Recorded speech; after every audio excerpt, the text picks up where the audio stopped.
Most people think of grandmothers as kind, loving, and nurturing figures. They bring warm memories of home-cooked meals, comforting hugs, love, and affection. They are often the backbone of the family, holding everything together and offering support and comfort to all who need it. When you've got no place to go, Granny will provide you with a place to stay. When you need to cry about the next bad thing that happened to you, Nana will offer a shoulder to cry on. Unfortunately, not all grandmothers are born pure of heart. Some are tainted by the same evil that plagues others, which leads them to commit sinister crimes and atrocities. This is a story of a grandmother who lost control of her morality and was not that loving and caring grandma you want to visit for cookies and tea. This is a grandma you wouldn't even ask for a glass of water from on a hot day. This is the story of Tamara Samsonova. Before it all started, the tale of the Granny Ripper is unlike any other you've heard before. From her humble beginnings in Russia to the grisly murders that earned her the nickname Granny Ripper, we'll take you on a journey through the life of this notorious criminal. Born in 1947 in Uzhur, now part of the Krasnoyarsk Krai, Tamara Samsonova had a difficult upbringing. Her father was a high-ranking government official, and her mother was a school teacher. Despite their stable careers, the family struggled financially and often lacked basic necessities. Samsonova once had her sights set on a future of medicine. She had solid grades in the Moscow State Linguistic University before marrying Alexei Samsonov. This is when life took an unexpected turn. After Samsonov went through lengthy stints bouncing from job to job for years on end, from travel agencies to hotel groups, everything changed when Alexei suddenly vanished without a trace one fateful day in 2000, leading many people around the area to whisper rumors that Samsonova herself was behind his mysterious disappearance. She appealed to the police, but searches yielded nothing. After a lifetime full of love and devotion, the sudden disappearance of her husband seemed to set off alarm bells for Samsonova. With an ominous air around Alexei's whereabouts and hints that another woman may have been involved, she reeled in disbelief at what could be happening to their seemingly perfect union. Again, she studied linguistics in Moscow. She had followed Alexei when he moved to St. Petersburg, where they started a life together, while he worked on repairing cars. Samsonova thought she was finally finding success as one of the first employees hired by the Grand Hotel Europe after its major renovation program. But all those years were long gone now. So quickly and with no sign or word from Alexei since his mysterious vanishing act. She was ready for her next stage in life. Drawing first blood. After her husband vanished, Samsonova opened up her home to strangers. Drawn to the stillness of her home without her husband, Samsonova sought companionship in 2001 and brought a lodger named Vladimir into her house. He felt like family as they shared intimate moments together until late that year, when a sudden discord arose between them. Then, he vanished as quickly as he had come. It only took another 2 years before Samsonova found her true calling. On the morning of September 6, 2003, an unspeakable tragedy occurred when she killed one of these visitors in a fit of rage and butchered his body. He was a 44-year-old tenant named Sergei Potanin. The Granny Ripper was born. Fast forward 2 years later, Samsonova finds herself welcomed into 79-year-old Valentina Ulanova's apartment for what seemingly looked like a break from a life wandering between lodgings. Yet something sinister lurked beneath this newfound haven. Over time, their relationship deteriorated, and Valentina got tired of the tenant and asked her to move out. After yet another disagreement, Samsonova decided to take more drastic action. She traveled to the city of Pushkin and convinced a pharmacist in a local pharmacy, through devious means and an expensive gift, to sell her a prescription of the psychotropic drug phenazepam.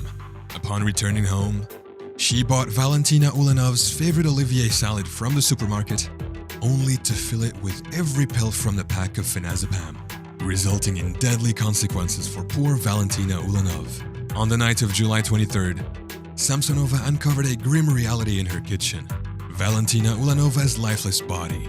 She dismembered it with 2 knives and a saw, cutting off her head before sectioning it into several parts that she had to haul out 7 times.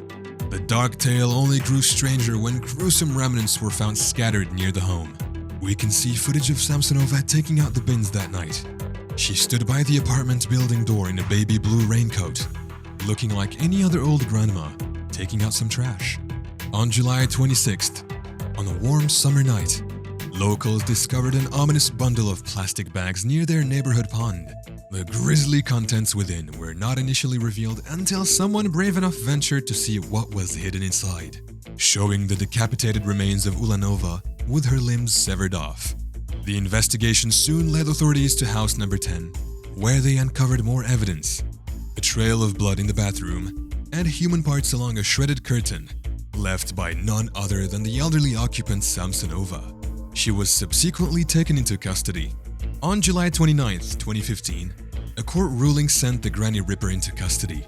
After undergoing a psychiatric examination on November 26th, it was announced that Samsonova posed a danger to everyone around her and herself, and she was declared clinically insane. She was investigated in relation to a total of 14 murders. According to media reports, police found a diary which contained details of some of the murders. One entry, translated from Russian to English, read, "I killed my tenant Volodya. It was too easy. I cut him to pieces in the bathroom with a knife and put the pieces of his body in plastic bags and threw them away in different parts of Fruzensky district." The aftermath. When investigators searched the killer's flat, they stumbled upon something that sent chills down their spines. A pile of texts on astrology and magic. This wasn't just any kind of book. It was certainly no Harry Potter. It seemed to confirm what her neighbors had told police about Samsonova being deeply enthralled with dark and mysterious forces. But could these eerie books hold clues to her past victims? Or even greater unknown secrets? The evidence collected by the police suggested an additional unsettling explanation. Samsonova was carrying out macabre rituals based on her voluminous study of black magic. Marina Krivenko, who lived next door to the killer, thought a sinister thread of inspiration lay in her neighbor's past. When victims began mounting, and evidence poured forth from St. Petersburg police forces' investigations into Samsonova, it was revealed that she had been collecting details about Andrei Chikolito, an infamous Soviet murderer whose rampage earned him his horrific moniker, the Butcher of Rostov. A chilling parallel between these two bloodthirsty figures thus emerged, with some Russian papers dubbing Samsonova a modern female version of this older serial killer. Her neighbor, Krivenko, painted more of a picture of Samsonova's past, one where she used her beauty and allure to draw men into her orbit before quickly disposing of them forever. This was exactly what happened when Alexander Barishev stayed in her apartment for just 7 days, before disappearing without a trace. Fear and suspense shrouded the proceedings as Anna Badalina, an old classmate of Samsonova's, gave evidence against her to the police. Chilling memories from past conversations arose when she declared that Samsonova had bragged about killing not only her neighbors, but also her own mother-in-law. Samsonova was a woman who threatened at one point to cut up Anna and feed pieces of her body to dogs if anyone ever revealed what they knew. Now, new information about who Samsonova may have been planning on killing next has come to light. According to law enforcement sources, she had a list of names in her possession at the time of her arrest. These names belonged to people who lived in the same apartment building as Samsonova, and it is believed that she also intended to kill them. Through these interviews, revelations and testimonials, a complex and unsettling portrait of Samsonova emerges. But we're left wondering about an alternate reality. What could Samsonova's life have looked like if she hadn't turned to murder? First, let's re-examine what may have motivated her to kill. According to the same reports mentioned earlier in the video, she struggled with mental health issues and had a history of violent outbursts. It is possible that, with the proper support and treatment, she could have managed her mental health and avoided committing these heinous crimes. But what could have prevented Samsonova from killing in the very first place? It's difficult to say for sure, but a few factors may have played a role. For example, if she had received proper treatment for her mental health issues earlier, she may not have been driven to such desperate measures. Additionally, if those around her had been more attuned to the warning signs and sought help for Samsonova, the tragedy may have been averted. It's also worth considering what Samsonova's life may have looked like if she had received the support and resources needed to thrive. She may have been able to build a fulfilling life for herself and contribute positively to her community. Of course, we can't change the past, and can only speculate on what could have been. However, by examining these possibilities, we can learn valuable lessons about supporting those struggling with mental health issues and potentially preventing similar tragedies from occurring in the future. The story of Tamara Samsonova is disturbing, but it serves as a reminder of the dark depths people have within them at any age, with any appearance. Because of the Granny Ripper, people see single grandmothers differently, especially those who know her story well or are from the region. There is no solace in thinking anyone of that age is automatically pure of heart. I'm curious, do you think the Granny Ripper killed more people than bodies authorities found?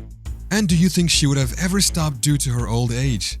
Let us know in the comments below.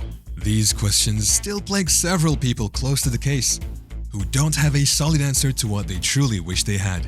So there you have it. If you appreciated this video, make sure to like and subscribe for more true crime coverage.